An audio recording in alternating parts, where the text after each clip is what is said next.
अगर हम चाहते तो हर शख्स को हिदायत दे देते, लेकिन मेरी तरफ से ये बात करार पा चुकी है कि मैं दोज़ख को जिन्नों और इंसानों सबसे भर दूंगा।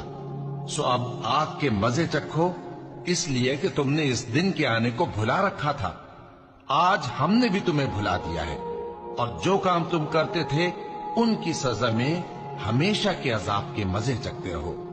हमारी आयतों पर तो वही लोग ईमान लाते हैं कि जब उनको इनके जरिए नसीहत की जाती है तो सजदे में गिर पड़ते और अपने परवरदिगार की तारीफ के साथ तस्बीह करते हैं और गुरूर नहीं करते। उनके पहलू बिछोनों से अलग रहते हैं, इस हाल में कि वो अपने परवरदिगार को खौफ और उम्मीद से पुकारते और जो कुछ हमने उनको दिया है उसमें से खर्च करते हैं। सो कोई शख्स नहीं जानता कि उनके लिए कैसी आंखों की ठंडक छुपाकर रखी गई है। ये उन अमाल का सिला है जो वो करते थे। भला जो मोमिन हो वो उस शख्स की तरह हो